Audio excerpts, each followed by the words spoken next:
एक गलत रास्ता कितना खतरनाक हो सकता है, सोचिए जरा। आज हम आपको एक ऐसी कहानी सुनाने जा रहे हैं जो आपके रोंगटे खड़े कर देगी। 5 टीनेजर्स मस्ती में डूबे जिंदगी को खुलकर जीने निकले थे, लेकिन एक गलत मोड़ ने उन्हें वहां पहुंचा दिया जहां अंधेरा ही उनकी तकदीर बन गया। उस वीरान रास्ते पर हर पेड़, हर परछाई जैसे उन्हें घूर रही थी। हवा में एक अजीब सी सिहरन थी और फिर एक ऐसी कुदरती आफत ने उन्हें घेर लिया जो किसी भी कीमत पर उन्हें अपना शिकार बनाना चाहती थी। पर सवाल यह है, वो आफत क्या थी? क्या वो बच्चे उससे बच पाएंगे, या फिर ये रास्ता उन्हें कहीं ऐसा तो नहीं ले जा रहा जहां से कोई लौट कर नहीं आता? इस रहस्यमय और खौफनाक कहानी में डूब जाइए, क्योंकि अब जो होगा वह आपकी कल्पना से परे है। फिल्म की शुरुआत होती है और हम देखते हैं कि एक जवान लड़का तेजी से भाग रहा था। उसके चेहरे पर डर साफ झलक रहा था। उसकी सांसें उखड़ी हुई थी, उसके कपड़े मिट्टी से सने हुए थे और आंखों में घबराहट थी। वह भागते भागते अचानक रुकता है, लड़खड़ाता है और एक बड़े से पेड़ के नीचे गिरकर बैठ जाता है। इधर उधर देखता है जैसे कोई उसका पीछा कर रहा हो। दूर कहीं टहनियों के टूटने की आवाज गूंजती है जो उस सन्नाटे को और भी डरावना बना देती है। खैर, इसके बाद सीन चेंज होता है। अब हम देखते हैं एक पुरानी बस सुनसान पहाड़ी रास्ते पर धीरे धीरे आगे बढ़ रही थी। बस में 5 टीनेजर्स मस्ती में डूबे हुए थे, हंसते खिलखिलाते गाना गाते। उनके साथ बस का ड्राइवर जोसेफ था। जोसेफ एक समझदार और शांत स्वभाव का आदमी था जिसकी आंखों में अनुभव की चमक थी। रेडियो पर अचानक एक न्यूज फ्लैश होती है।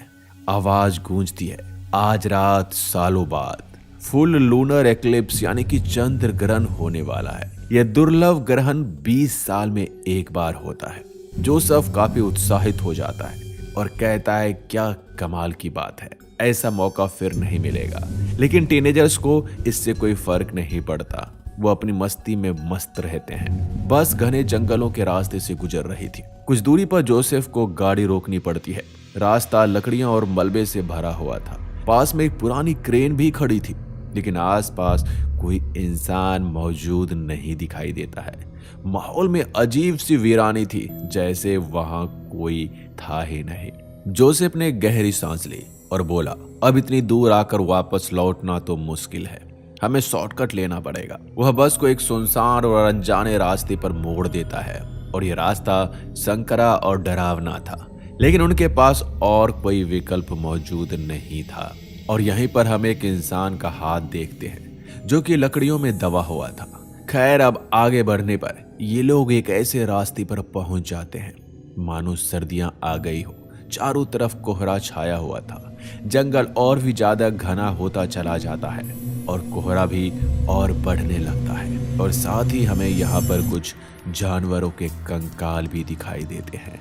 ऐसा लग रहा था जैसे ये किसी और दुनिया में चले गए हो। लेकिन आगे बढ़ने पर उन्हें फिर से रुकना पड़ता है, क्योंकि रास्ते के बीच एक मरा हुआ जानवर पड़ा था जो सिर्फ उसे हटाने के लिए था। लेकिन ऐसा करने के बाद जब वो वापस लौटता है तो वो अकेला वापस नहीं आता। उसके साथ एक और भी आदमी होता है जिसने उसे गन पॉइंट पर ले रखा था। उसका नाम है पेट्रो, जो कि एक साइको सीरियल किलर है जो कि बच्चों को अपना शिकार बनाकर उनकी जीव काट लिया करता था। 2 साल पहले इसे पुलिस ने अरेस्ट कर लिया था, लेकिन कुछ दिन पहले ही वो वहां से भागकर इन जंगलों में आकर छिप गया। अब इन बच्चों को होस्टेज बनाकर ये शहर जाना चाहता था। सभी बच्चे इससे बहुत डर जाते हैं और जोसेफ भी उसे शांत रखने के लिए उसके कहने पर ही ड्राइव करने लगता है। खैर, अब ये लोग धीरे धीरे एक टनल में एंटर करते हैं। ये काफी बड़ी थी, ऐसा लग रहा था जैसे इसका कोई अंत ही ना हो। टेंशन का माहौल इतना था कि कोई भी ये नोटिस नहीं करता है कि एक बोर्ड पर लिखा था, ये एक मिलिट्री जोन है और इसमें आम लोगों का जाना मना है। खैर, अब इस टनल में एंटर होने के कुछ ही देर बाद इनकी बस खराब हो जाती है।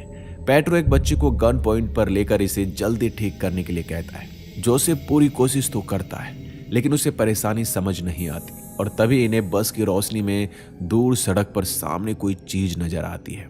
उसका रंग काला था, वो चमगादड़ जैसा दिख रही थी। तो पेट्रो जोसेफ को भेजता है, उसे चेक करने के लिए। तभी अचानक से टनल्स की लाइट भी चली जाती है और अब जैसे ही जोसेफ उस चीज के पास पहुंचता है, वो चीज उठकर खड़ी हो जाती है। वो चीज उसकी जान ले लेती है। अंधेरे में कोई भी ठीक से कुछ देख नहीं पाता है, लेकिन जोसेफ की चीख से सभी की हालात खराब हो जाती है और खास तौर पर इनमें पेट्रो बहुत ही डर चुका था। वो अभी यहाँ से निकलना चाहता था। गाड़ी की चाबी जोसेफ के पास होती है, लेकिन पेट्रो की हिम्मत नहीं होती है कि बाहर जाए। वो इन्हीं बच्चों में से एक को भेजता है और बेस बाहर जाती है चाबी लेने के लिए। जोसेफ की हालत देखकर वो बहुत ही डर जाती है, क्योंकि उसके शरीर की हालात बहुत ही खराब हो चुकी थी। बेस को टनल के अंधेरे में एक अंधेरा साया नजर आता है और जैसे ही वो टॉर्च ऑन करती है, वो एक कोने में छिप जाता है। लेकिन वो समझ जाती है कि ये वही क्रिएचर है जिसने जोसेफ की जान ली है, जो कि इंसान जैसा दिख रहा था। अब बेस भागकर वापस गाड़ी में आ जाती है। जो भी उसने देखा वो इन सभी को बताती है। अब रेजी उस चाबी से इंजन स्टार्ट करने की कोशिश करता है, लेकिन बस तो खराब हो चुकी थी और अचानक से उन्हें बस के ऊपर किसी के भारी पैरों की आवाज सुनाई देती है और स्क्रैचिंग की भी। अब ये लोग बस में भी सेफ नहीं थे। पेट्रो ऐसे नहीं मरना चाहता था, तो वो बस से उतर जाता है उस क्रिएचर का शिकार करने, लेकिन उल्टा उसकी ही जान चली जाती है। ये बच्चे बस का दरवाजा बंद करके किसी तरह से अपने आप को बचाने की कोशिश करते हैं, लेकिन वो खतरनाक क्रिएचर अपने नाखूनों से दरवाजा खोलकर बस के अंदर आ जाता है। अब ये डर से सभी लोग चिल्लाने लगते हैं। वहीं दूसरी तरफ दूसरा दरवाजा भी जाम हो चुका था। अब इसी समय बेस को याद आता है कि उसके लाइट दिखाने पर यह क्रिएचर छिप गया था, तो इस बार भी वो ऐसा ही करती है। ये सभी उसे फ्लैश लाइट से डराकर बस से बाहर कर देते हैं। टनल के पास से उन्हें एक साइड वे मिलता है, जहां से ये लोग नीचे जाने लगते हैं, लेकिन नीचे तो पूरी भूल भुलैया थी और बहुत ही ज्यादा अंधेरा भी, इसलिए इन्हें यहाँ पर कुछ भी समझ नहीं आता है। खैर, अब ये लोग एक रास्ता पकड़कर एक रूम में चले जाते हैं। यहाँ पर बहुत सारे कैंडल्स पड़े हुए थे और साथ ही एक फ्लोर मैप भी था, जिनसे इन्हें ये पता लगता है कि जनरेटर कहाँ पर है। अब बेस और नोलन समझ चुके थे कि इस क्रिएचर को सिर्फ रोशनी से ही हराया जा सकता है। वो लोग मैप को फॉलो करते हुए जनरेटर को ढूंढने के लिए निकल पड़ते हैं। अब ये लोग वहां तक पहुंच तो जाते हैं, लेकिन उससे पहले इन्हें रास्ते में एक स्केलेटन दिखता है और ऐसा लग रहा था जैसे ये इंसान भी इसी क्रिएचर का शिकार बना होगा। वहीं दूसरी तरफ क्वीनी को बाथरूम जाना पड़ता है, तो रेजी उसके साथ जाता है। फिर अब एक जगह पर आकर ये खड़े हो जाते हैं और रेजी उससे थोड़ा दूर हो जाता है, लेकिन फिर भी पता नहीं किस तरह क्वीनी को क्रिएचर अपने साथ उठाकर ले जाता है। अब रेजी कार्ल को भी बुला लेता है और ये दोनों मिलकर क्वीनी को ढूंढने लगते हैं। अब अंधेरे रास्तों से गुजरते हुए इन्हें उस क्रिएचर की आवाज सुनाई देती है। उस आवाज का पीछा करते हुए ये लोग एक कोने में पहुंचते हैं। एक अंधेरे कोने में यहाँ पर इन्हें क्वीनी तो मिल जाती है, लेकिन उसे देखकर इनकी हालात खराब हो जाती है। क्वीनी के ऊपर वो क्रिएचर लेटा था, उसने उसे जकड़ रखा था। अब क्वीनी को बचाने के लिए रेजी उस पर आग से हमला करता है और इससे क्वीनी तो बच जाती है, लेकिन वो रेजी को पकड़ लेता है। कार्ल और क्वीनी बस देखते ही रह जाते हैं। वो समझ ही नहीं पाते हैं कि उन्हें क्या करना चाहिए। वहीं उसी वक्त बेस और नोलन जनरेटर ऑन कर देते हैं और इस पूरी जगह में रोशनी हो जाती है और आखिरकार उस क्रिएचर को यहाँ से भागना ही पड़ता है। रेजी इस तरह से खुद को संभालता है, लेकिन वो अभी भी डर से कांप रहा था। खैर, अब ये तीनों यहाँ से नोलन और बेस को ढूंढने के लिए निकलते हैं, क्योंकि यहाँ पर इन्हें सबको एक साथ रहना होगा, क्योंकि यहाँ कोई भी सेफ नहीं है। वहीं जनरेटर ऑन करते ही बेस और नोलन को वहां की हालात दिखाई देती है। देखकर ऐसा लग रहा था जैसे वहां पर कोई रहता हो। दीवार पर बहुत सारे मिसिंग पोस्टर लगे हुए थे। इस क्रिएचर के स्केचेस बने हुए थे। कुछ पेपर थे जिस पर जूली और सर्पी का नाम लिखा हुआ था। ये वही लड़का था जिसे हमने मूवी की शुरुआत में भागते हुए देखा था। ये 40 साल पुरानी बात है। गोलियो, सर्पी और उसकी बहन ऐसे ही टहलते टहलते इस क्रिएचर के टनल में आ पहुंचे थे।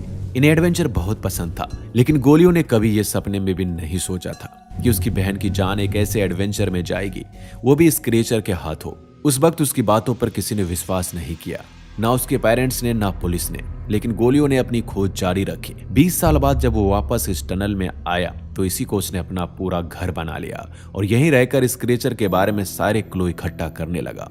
उसे भी इस क्रिएचर के लाइट सेंसिटिव होने के बारे में पता था, इसीलिए उसने एक हाई वोल्टेज मशीन बनाई जिसकी रोशनी से वह इस क्रिएचर को काबू कर सकता था। लेकिन इसके पूरा होने से पहले ही उसकी भी जान चली गई थी और अब उसके पूरे 20 साल बाद इनका ग्रुप इस भूल भुलैया में आ फंसा था। इन्हें यहाँ पर पता लगता है कि ये क्रीचर एक पैरासाइट की तरह है जो कि इंसानों और जानवरों के ब्लड से खुद को जिंदा रखता है और पहले से ही इन दो पर हमला हो चुका था। रेजी तो फिर भी ठीक था, लेकिन क्वीनी के कंधे पर उसने काट लिया था। अब पहले तो इन पांचों का प्लान इस टनल से बाहर निकलना था, लेकिन अब इन्हें ये रियलाइज होता है उन्हें गोलियों का अधूरा काम पूरा करना चाहिए, वरना इस तरह से ये क्रीचर आधे शहर को खा जाएगा। और वैसे भी इस क्रीचर के जिंदा रहते हुए ये लोग यहाँ से जा भी नहीं सकते थे। क्वीनी बहुत ही ज्यादा कमजोर हो चुकी थी, वो ज्यादा भाग नहीं पाएगी, इसलिए ये लोग एक प्लान बनाते हैं। गोलियों की उस मशीन को ढूंढ निकालते हैं और उनके सभी कनेक्शंस आपस में जोड़ देते हैं। अब ये मशीन काम के लायक बन चुकी थी, तो नोलन एक बार फिर से जनरेटर ऑफ कर देता है। रेजी की आवाज और क्वीनी के खून से उस क्रीचर को बाहर निकलने के लिए ललचाता है। प्लान ये था कि उस क्रीचर के मशीन के सामने आते हैं बस जनरेटर ऑन कर देना है, रोशनी से ये क्रीचर अंधा हो जाएगा, तब ये लोग उसे जलाकर मार देंगे। खैर, अब ये लोग अपना प्लान शुरू कर देते हैं। वो क्रीचर इनके सामने भी आ जाता है, लेकिन जनरेटर का हैंडल इतना ज्यादा टाइट था कि बेस उसे उठा ही नहीं पाती। रेजी उस क्रीचर के एकदम सामने था, वो उसकी सांसें सुन सकता था। अब नोलन उसे बचाने के लिए आवाज करके अपनी तरफ ध्यान खींचता है। बेस भी इसी तरह से आवाज करती है। नोलन को बचाने के लिए एक बार फिर से इस क्रीचर को खून की मदद से उस मशीन के पास लेकर आते हैं और नोलन पूरी जान लगाकर उस हैंडल को खींचता है और अचानक से हाई वोल्टेज रोशनी से पूरा कमरा भर जाता है। इस बार इस क्रीचर की हालत खराब हो जाती है। तीनों लड़के मिलकर उस क्रीचर पर हमला कर देते हैं और वो दो लड़कियां मैप फॉलो करते हुए बाहर की तरफ भागती है। बाहर सुबह हो चुकी थी और दिन की रोशनी में वो क्रीचर इनका कुछ नहीं उखाड़ सकता था। इन्हें लगता है कि शायद ये बच गई, लेकिन इन्हें गलत साबित करते हुए पीछे से वो क्रीचर आ जाता है। बेस और क्वीनी डर जाती है, लेकिन असल में ये उनके प्लान का ही हिस्सा था। हम टनल के अंधेरे से तीनों लड़कों को हाथ में मसाल लेकर इसी तरफ आते हुए देखते हैं। सामने सूरज की रोशनी थी और पीछे आग। ये क्रीचर इनके जाल में फंस चुका था और मौका देखते हैं उस क्रीचर में आग लगा देते हैं। इनके सामने ये क्रीचर आग में जलकर इनके सामने ही राख बन जाता है और आखिरकार ये पांचों सेफली उस टनल से बाहर आ जाते हैं। अब क्वीनी का इलाज किया जाता है और ये लोग पुलिस को भी बताते हैं, लेकिन इन पर कोई यकीन नहीं करता है। अब अगले दिन एक ऑफिसर आता है चेक करने के लिए। उन्हें यकीन था कि उन्हें यहाँ पर कुछ नहीं मिलेगा, लेकिन टनल में एंटर होते ही किसी जानवर के गुर्राने की आवाज सुनाई देती है और अचानक उनका टॉर्च खराब हो जाता है। हमें उसके पीछे अंधेरे में वही क्रीचर नजर आता है। उस ऑफिसर के साथ क्या होता है ये तो नहीं दिखाया जाता, लेकिन अंधेरे में इसकी चीखें हमें सुनाई देती हैं। यानी ये भी इस क्रीचर का शिकार बन गया और इसी के साथ ये फिल्म यहाँ खत्म हो जाती है। दोस्तों, ऐसा हो सकता है कि ये क्रीचर शायद इमॉर्टल हो और खुद को जिंदा कर सकता हो। वैसे इस फिल्म के एंडिंग को लेकर आपकी क्या थ्योरी है, हमें कमेंट में अवश्य लिखिएगा। मिलते हैं अगले वीडियो में, अपना ख्याल रखिएगा।